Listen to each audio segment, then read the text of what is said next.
저는 산업 전문 강사 19기 김경애입니다. 반갑습니다. 지금부터 40여 분 동안 관계 향상을 위한 셀프 코칭이라는 제목으로 역량 강화 프로그램을 진행하겠습니다.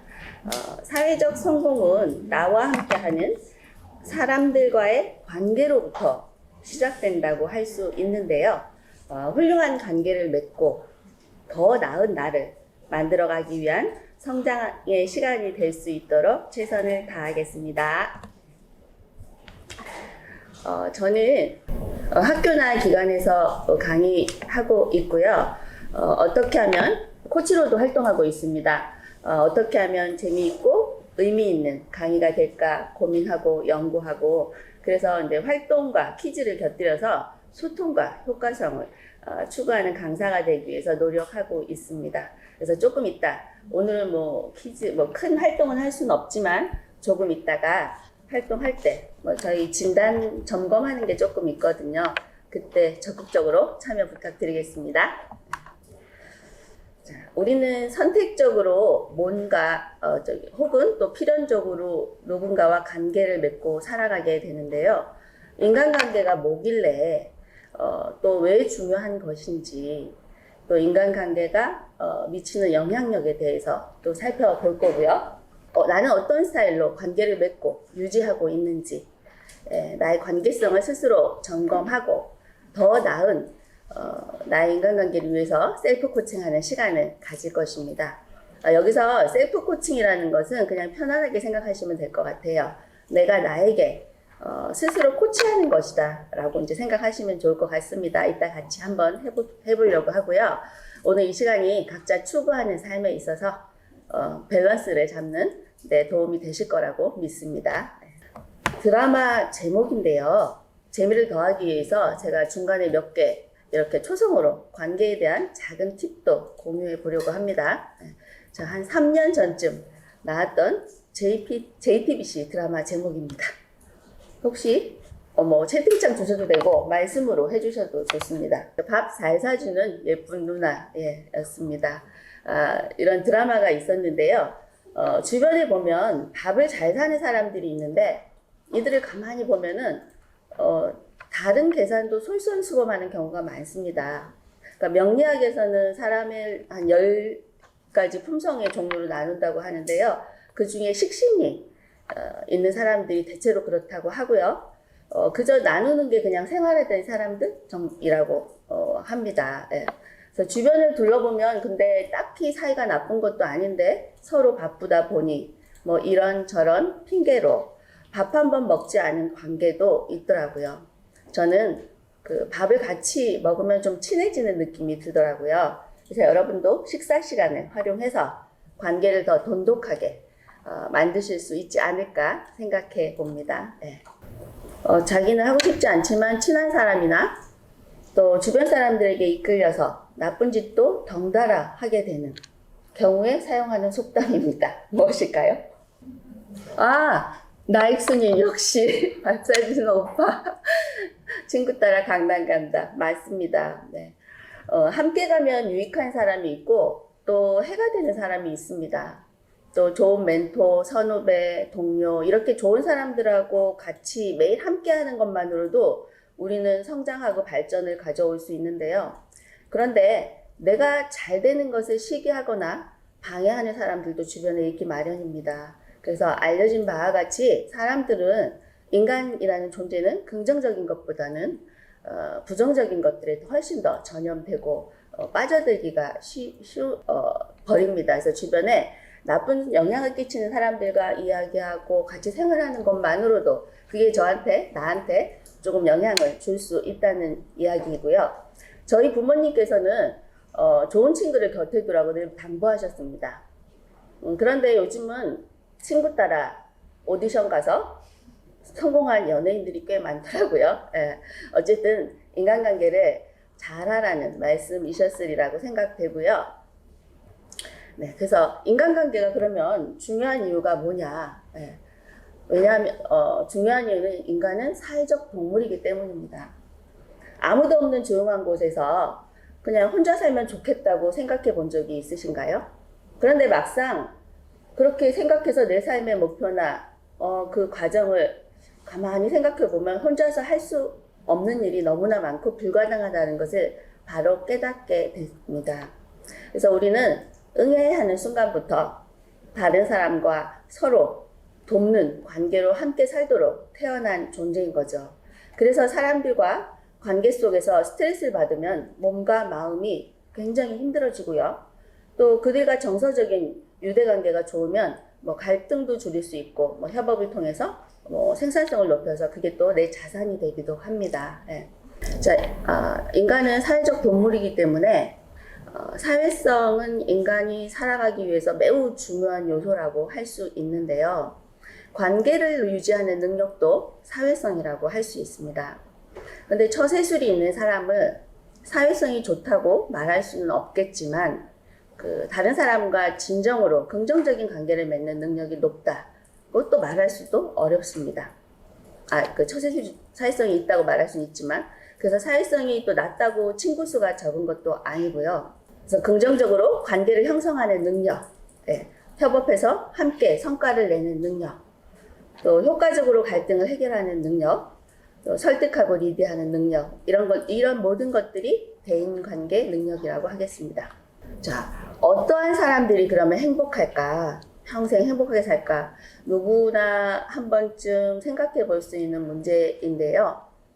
하버드 대학에서는 1938년부터 거의 80년 정도 된 것 같아요. 시작해서 지금까지 성인들의 삶에 대한 추적 연구를 하고 있습니다. 연구팀의 지금 대표인 로버트 윌딩어 교수는 오랜 세월 동안 인생을 추적해서 연구해서 만든 행복과 만족감에 대한 데이터를 분석해 본 결과 바로 관계가 행복을 결정하는 중요한 요소라고 이야기했습니다. 그리고 이 관계가 좋음으로 인해서 인간관계 좋은 사람이 건강하고 오래 살고 정신적인 기억력도 증진된다는 결과가 나타났습니다. 그래서 행복은 물론이고 인생의 삶의 질도 높일 수 있다는 건데요. 또 다른 연구를 제가 잠깐 살펴볼 건데요. 대인관계가 사회적으로 영향을 미치는 영향과 행복에 관련된 연구들은 굉장히 많습니다. 그래서 보스턴 대학의 헬즈만 교수는 7살짜리 아이를 450명을 선정해서 40년 후에 그들의 사회 경제적 지위에 관한 조사를 했습니다. 그래서 이 사람들을 연구한 결과 출세나 성공을 가장 잘 설명해주는 변수 중 하나가 타인과 어울리는 능력이라고는 연구 결과가 있었고요. 그 다음에 미국 카네기 멜론 대학에서는 인생에서 실패한 사람 10,000명을 대상으로 조사를 했습니다. 근데 그 대상자 중에서 85%의 사람들이 자신이 실패했던 원인을 원만하지 못한 인간관계라고 이야기하고 있습니다. 그래서 재능이나 지적 능력은 인간관계 능력보다 그렇게 미친 영향이 작다. 절대적으로 대인관계 능력이 절대적이라는 걸 볼 수 있고요. 그러면 부자들은 어떤가? 부자들에 대한 생각도 한번 봤습니다. 토마스 제이스턴이라는 사람은 1973년부터 부자에 관한 연구를 했는데요. 그들의 생활 방식, 사고 방식 이런 것들을 알아보는 그 연구를 했는데 이들도 당신이 부자가 된 제일 중요한 원인은 무엇이었습니까? 라고 질문을 하니까 좋은 대인관계를 뽑았습니다. 이렇게 대인관계 능력이 우리의 행복, 부귀, 건강 이 모든 것에 영향을 미친다는 것입니다. 자, 이것은 어떤 사진일까요? 혹시 많이 보셨을 것 같은데 생각나는 어떤 사진일까요? 네, 맞습니다. 1945년 태평양 전쟁 당시에 히로시마하고 나가사키에 떨어진 원자폭탄입니다. 아주 수십만 명이 학살되고 일본 제국은 항복하게 되는데요. 원래는 미군은 교토랑 이 옆에 보시면 지도에 보면 고쿠라라는 곳을 생각하고 있었다고 해요. 그런데 이제 고쿠라는 안개가 많아서 시야 확보가 어려워서 빠지게 되었고요. 인구 100만이 넘는 교토는 아주 적합한 목표 지점이었다고 합니다. 그런데 당시 이 미전쟁성 장관이 교토로 신혼여행을 갔었고 교토시와 개인적인 친분이 있었는지 반대를 했다고 합니다. 그래서 역사 문화를 보호해야 한다는 취지에서 반대를 했고, 그래서 교토는 엄청난 재앙을 피하게 되었습니다. 각국 간의 원수들이 사이가 좋지 않아서 이권이 개입되어 있으면 전쟁을 일으키기도 하는 우리 세계 역사를 보아도 이렇게 조금 다른 측면이지만 관계의 힘은 엄청나다는 것을 느끼게 됩니다. 네. 자, 그러면 어떻게 하면 좋은 삶을 살 수 있을까? 앞서 이야기한 것처럼 하버드 대학의 연구팀과 수많은 학자들의 행복 결과를 보면 친구 수가 많은 것보다 그 사이의 친밀도나 강한 유대감이 무엇보다 중요하다는 걸 알 수 있습니다. 스티븐 코비는 모든 사람에게는 감정은행 계좌라는 것이 있다고 이야기합니다. 사람과 사람 사이에 감정은행 계좌가 있어서 기쁨, 사랑 같은 신뢰, 감정의 잔고가 늘어날수록 서로 간 신뢰는 깊어진다는 거죠. 자, 여러 가지 사회활동을 하면서 만나는 사람들과 각자 마음속에 감정은행 계좌가 생기고 또 상대방에 대한 믿음에 따라서 자기 계좌의 잔고가 늘기도 하고 줄기도 하는 거죠. 그래서 관계가 좀 안 좋아지거나 할 때는 마이너스가 되기도 하고 플러스가 되기도 하고, 그래서 이렇게 사람들과의 관계로 이루어진 신뢰와 규범, 인적 네트워크로 사회가 유지되고요. 또 사회적으로 시스템이 성숙하기도 하는데요. 그리고 또 사람 간, 조직 간의 경쟁력은 협업을 이루어내고요. 생산성을 높여주는 관계의 자산이 되는 겁니다. 이것을 어떤 경제학자는 관계 재화라고 이야기합니다. 그래서 또 창의적인 발명품을 만들어내기도 하고요. 바로 관계 역량도 사회적 자본이 된다는 이야기입니다. 이탈리아 룸사 대학의 행복 경제학자입니다.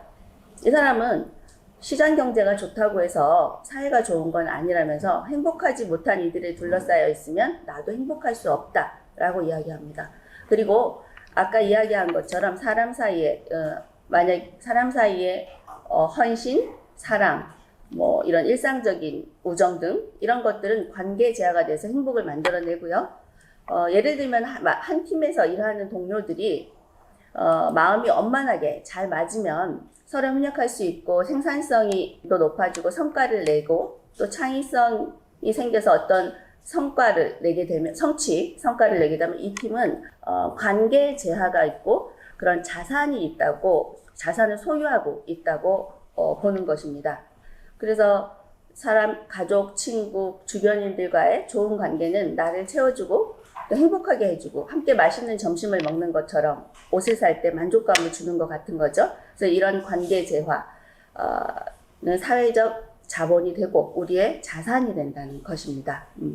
그 조직 심리학자 많이 들어보셨을 것 같은데 아담 그랜트는 세상에는 3가지 유형의 사람이 있다고 이야기합니다. 준 것보다 받기를 더 바라는 테이커, 관계에서 자기 이익만을 챙기는 사람이 있고요. 그래서 자신을 위한 일에만 온 관심이 있습니다. 또 2번째는 준 만큼 받는 매처, 손해보기 싫어하는 거죠. 그래서 우리 보통 사람들의 다수를 차지하고 있는 게 매처인데요. 3번째, 손해를 보더라도 아낌없이 도와주는 기버. 그래서 이익을 따지지 않고 퍼주기만 해서 보통 사람을 만나면 제가 무엇을 도와드릴까요? 라고 관계를 시작하죠. 이 사람들은.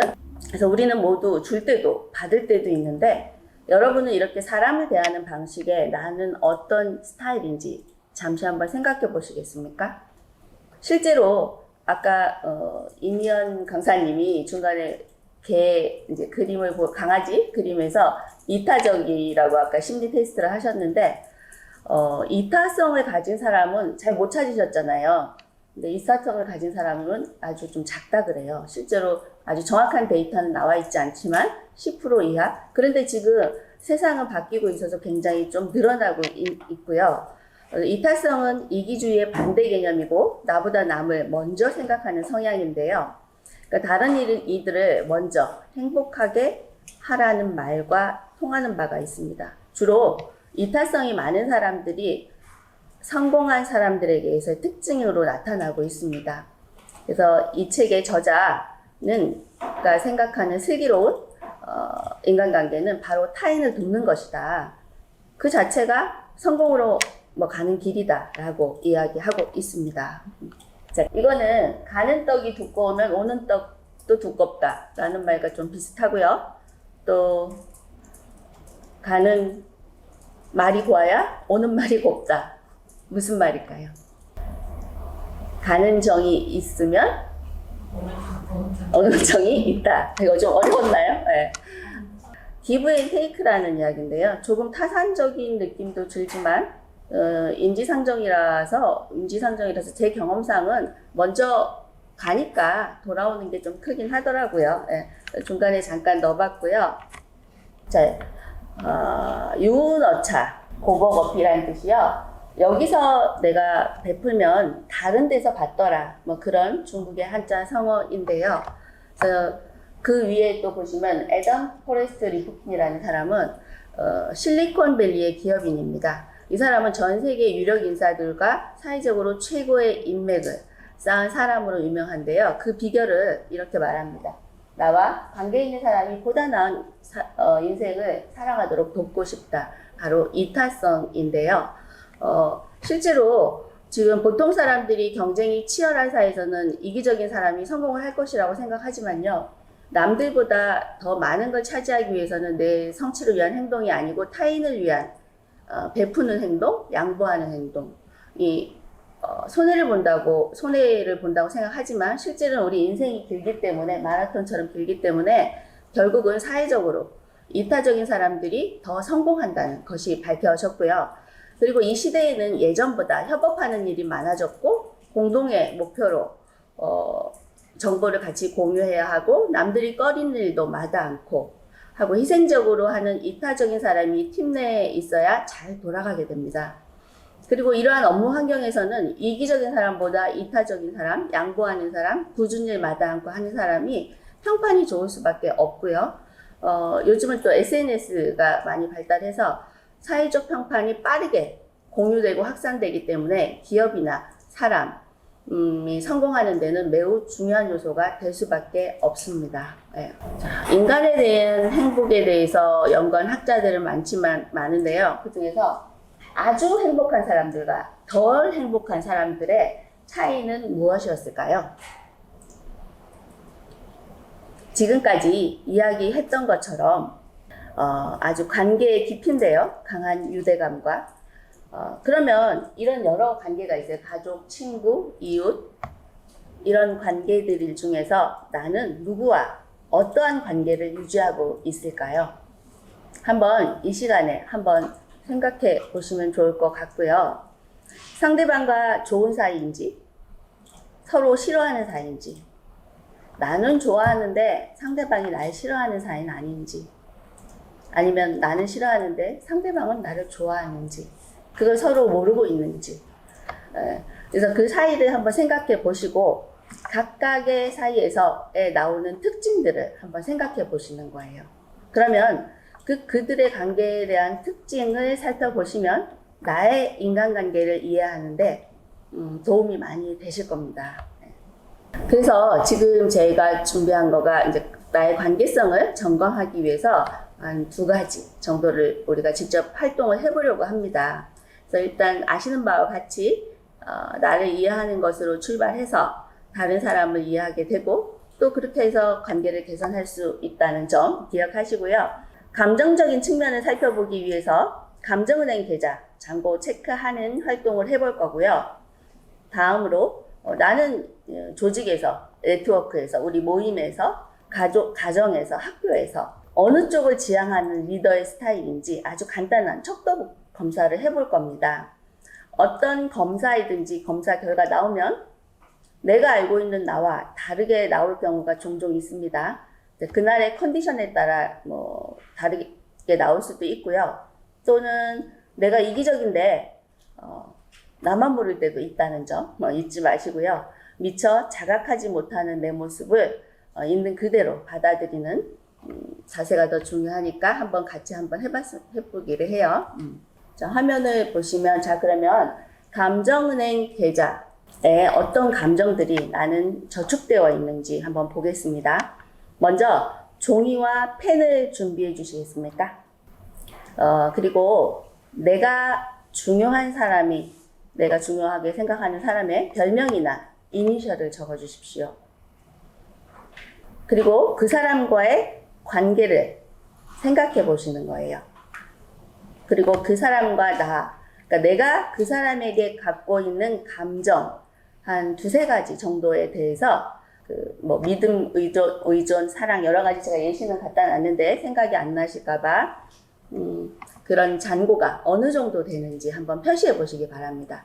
그래서 부족하다고 생각되거나 부정적인 감정은 마이너스 쪽으로 아니면 제로로 표시하시면 좋을 것 같고요.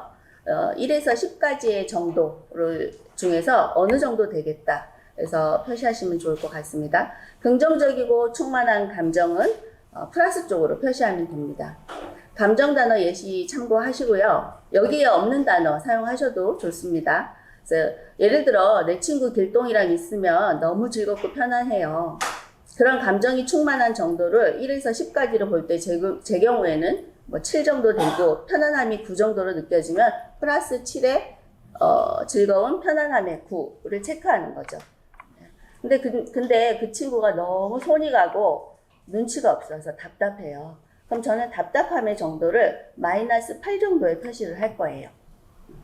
혹시 작성하는데 어려움이 있으시다면 채팅방에 올려주시면 제가 다시 설명드리도록 하고요.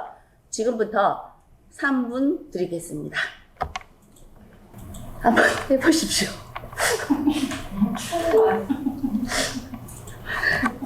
볼펜으로 한번 쓰고 직접 해보시는 거라 사실 요즘같이 바쁜 세상에 나를 돌아보고 할 시간이 잘 없어요. 그래서 일부러 이렇게 소중한 시간 내셨으니까 함께 체크해 봐주시면 좋을 것 같습니다. 그리고 나서 그 다음 것도 제가 마저 설명 한번 드려볼게요. 그리고 나서 그분에 대한 감정은행 계좌에 내가 넣고 싶은 감정이 있는지 아니면 좀 빼고 싶은 감정이 있는지 한번 생각해 보시고 그것도 한 두세 가지 적어주시면 좋을 것 같습니다. 네, 저 유튜브 상으로 실시간으로 하는 거라서 조금 차이가 있을 거라는 생각은 드는데 시간 관계상 조금 제가 시간을 좀 줄여볼게요. 그래서 방금 그분을 생각하고 나의 감정 계좌에 잔고를 표시해 보았습니다. 이번에는 그 계좌에 넣고 싶거나 빼고 싶은 감정을 한번 생각해 보십시오. 생각나는 대로 적어 보셔도 됐고 조금 진지하게 생각해 보셔도 좋을 것 같아요. 여기 없는 단어 쓰셔도 되고요. 아까 제가 뭐 길동이의 답답함을 마이너스 8로 적었는데요. 그러면 이제 그 친구에 대한 또 사랑과 감사의 마음을 더 키우고 싶어요. 그럼 저는 예입의 사랑과 감사에 를 적었습니다. 자, 우리나라에는 데일밴드라는 단어가 더 친숙한데요. 1920년에 미국 외과 치료용 테이프를 제조해서 판매하는 존슨앤존슨의 말단 직원 딕슨이 그의 아내랑 알콩달콩 만족스러운 결혼 생활을 하고 있었습니다. 근데 그 아내는 그들한테는 한 가지 걱정이 있었어요. 아내가 엄청 덜렁거리는 거예요. 그래서 요리할 때 화상을 입거나 손을 다치는 경우가 많이 있었는데 어느 날 며칠 출장을 가야 하는 딕슨이 아내가 너무나 걱정돼서 마침 자기 회사에 외과용 테이프가 있어서 거기에 거즈를 대서 혹시 아내가 다치면 치료할 수 있도록 만들어 놓고 출장을 떠났습니다. 그 후에 그걸 계기로 해서 회사 공모에서 그 아이디어가 통과돼서 히트 상품이 되어 밴드 에이드가 되었는데요. 이렇게 사랑의 감정, 아내에 대한 절절한 사랑의 감정으로 탄생한 발명품이 바로 밴드 에이드입니다. 그래서 제가 드리고 싶은 말씀은 갑자기 얘기를 왜 했냐. 감정을 잘 관리하면 누군가와 때로는 전쟁을 피할 수도 있고요. 또 사랑의 감정으로 이렇게 유익한 발명품을 만들 수 있다는 이야기를 하고 싶었습니다. 네. 그 외에도 뭐 주름 빨대도 딸을 사랑하는 아버지가 만든 아이디어고요. 네. 자, 이번에는 아까 말씀드린 것처럼 종이와 마찬가지로 종이와 펜을 준비해 주시고요. 리더십 연구학자 피들러의 아주 간단한 내가 같이 일하고 싶지 않은 동료에 관한 척도 검사입니다. 그래서 내가 일이나 인간관계 중에서 어느 쪽을 지향하는 리더의 유형인지 알아볼 건데요. 옆에 노란 칸에 점수 1에서 8까지 중 가까운 쪽으로 점수 적어주시면 될 것 같고요. 지금까지 함께 일했던 사람들 중에서 가장 같이 일하고 싶지 않은 한 사람을 생각해 보십시오. 그리고 그 사람에 대해서 점수를 한번 적어 보십시오. 근데 그 대상이 감정적으로 싫은 사람 말고요. 함께 일하기 어려웠던 사람을 생각해 주시면 좋겠습니다. 그리고 그 사람에 대해서 이 각 항목별로 1에서 8점 사이의 점수를 적고 그거를 합산을 해볼 거예요. 하나씩 이게 간단하니까 한번 보면서 적어주시면 좋을 것 같아요. 그래서 예를 들어서 K라는 동료가 친구가 있어요. 같이 일하기가 너무 불편한 거예요. 너무 쾌활하고 즐거워서 진지함이 떨어져요. 그래서 저는 쾌활하고 즐거운 거에 대한 점수를 줬어요. 8점, 7점 정도 저는 줬는데 더 낮게 줄 수도 있죠. 사람에 따라서 다르니까 한번 적어보면 재미있으실 거예요, 아마. 지금 한번 체크해 보시고요.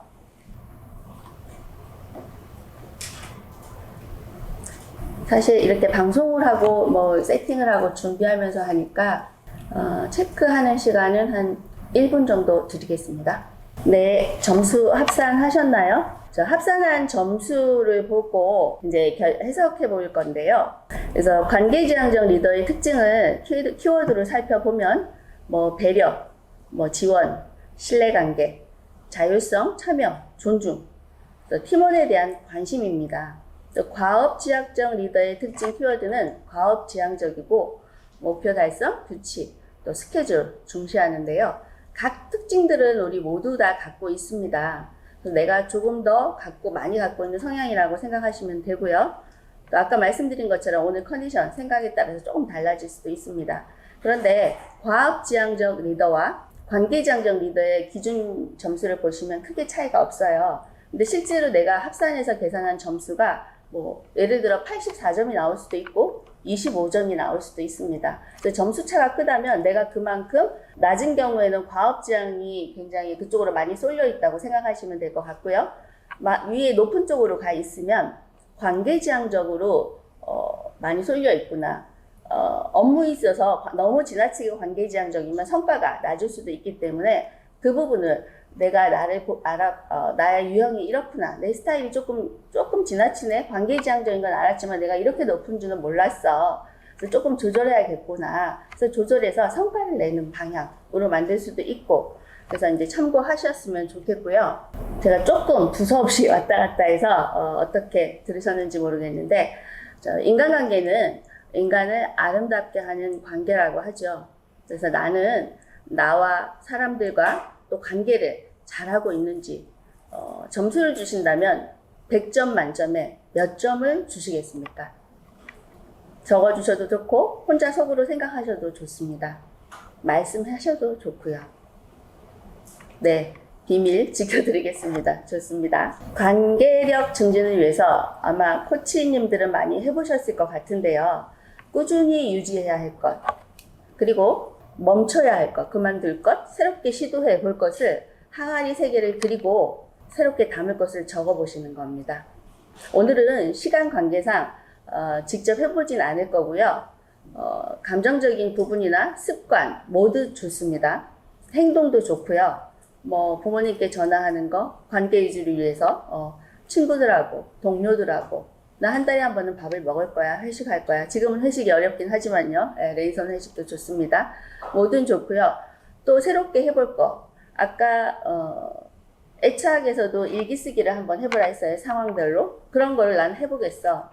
감정은행 계좌 한번 만들어 보겠어. 관계일기를 한번 써볼까? 명상을 해야겠어. 혼자 생각을 하고 성찰하는 시간이 필요해. 이런 태도나 행동에 관한 것도 좋습니다. 그래서 이걸 참고하셔서 스스로 한번 답을 적어 보시면 좋을 것 같고요. 흔히 말하는 핑크빛 인생이란 어쩌면 내 감정을 얼마나 잘 관리하느냐에 달려 있는지도 모르겠습니다. 그리고 일과 사람을 대하는 태도와 또 어떤 관점에서 세상을 바라보느냐에 따라서 사회적 성공도 따라올 것 같습니다. 그렇게 베푸는 마음, 이타심을 가지고 생활하면 자신을 잘 들여다보는 것도 가능해질 것 같습니다. 여러 가지가 발전하면서 모든 것이 이전보다 매우 편리하고 빨라졌는데요. 막상 우리들의 24시간은 더욱 부족해진 듯한 느낌의 세상에 살고 있습니다. 어른, 아이 할 것 없이 다들 바쁘고 SNS, 유튜브, 소통 할 게 너무 많아졌기 때문이겠죠. 오픈된 매체에 정보가 흘러넘치고 들어야 할 것, 알아야 할 것이 널려 있어서 수면 시간이 부족할 정도입니다. 어쩌면 관계에 대해서 생각하고 고민할 시간도 없이 그냥 지금의 인간관계가 되어버렸는지도 모르겠습니다. 오늘 관계 역량 스테이지 1으로 셀프 코칭 해보는 시간을 가졌습니다. 잠시나마 나의 관계에 대해서 살펴본 소중한 시간이 되었길 바라면서 스테이지 2 타인과의 관계 향상편에서 찾아갈 수 있기를 기대해 봅니다. 긴 시간 관심 가져주시고 경청해 주셔서 고맙습니다. 저는 여기서 인사드리고 육해해질, 유명해질 유상화 강사님과 강사 명강사 명소영 날 때부터 명강사 명소영 강사님 두 분께 클로징 부탁드리겠습니다. 네, 오늘 감사합니다. 조금 두서없이 말씀드렸는데 이해 부탁드릴게요. 강사님들이 이 정도로 전문성이 있으시고 그리고 긴 시간 동안 집중력 있게 강의를 진행해 주신 데 있어서 놀라움을 금할 수가 없었습니다. 정말 저는 저희 강사님들에게 비해 너무나 초보적이고 배울 게 많은 갈 길이 먼 강사인 것 같습니다. 유상한 강사님, 네. 앞으로 유쾌하고 유명해질 강사님이신데 네. 어떤 느낌을 받으셨나요? 사실은 뭐 제가 오늘 가면 쓴 이유도 있었지만 오늘 3가지 강의 진짜 정말 도움이 많이 됐던 것 같습니다. 첫 번째 강의 같은 경우는 제가 애착을 중심으로 설명을 해주셨는데 제가 다행히도 안정적인 애착에 지금 감정이 있다. 약간은 불안정한 회피 네네. 그게 있지만은 제가 잘하고 있었다라고 격려받은 느낌이었습니다. 예. 그렇군요. 그 두 번째 강의가 도영심이었지 않습니까? 네네, 맞습니다. 아까 보니까는 지그재그랑 저랑 좀 비슷한 것 같아요. 저도 그 생각했었습니다. 네. 그래요? 저는 동그라미인 줄 알았는데 우리 네모더라고요. 네모? 네.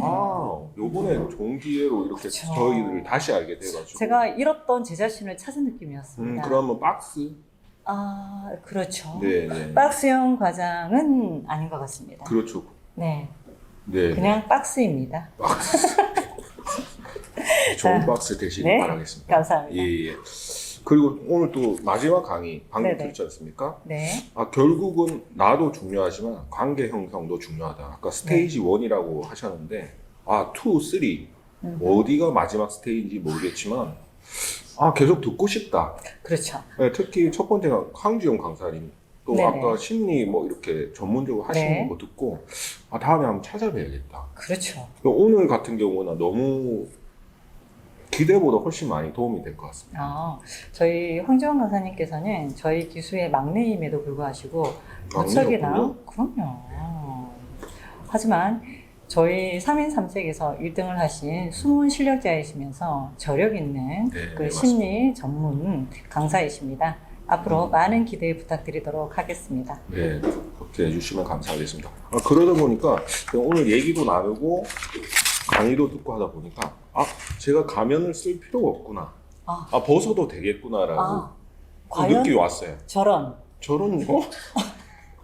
정말 벗으실 겁니까? 아니 이제 저를 나타내야겠다. 또 유명해져야 될 거 아닙니까? 그래서 이제 벗어도 되겠다. 예. 잃어버린 자아를 혹시 찾으셨나요? 자아를 찾았다기보다는 네네. 이제 어떻게 시작하면 좋을 것 같아. 이런 가면은 가면 무도회 때나 쓰면 될 것 같아. 그렇군요. 네. 오늘 강의가 유쾌하고 유명해질 유강사님의 고민을 많은 부분을 해소한 걸로 제가 생각이 되는데 맞습니까? 네, 맞습니다. 그럼 가면 한번 벗어보도록 하겠습니다. 네. 음악 주십시오. 띠리리리리.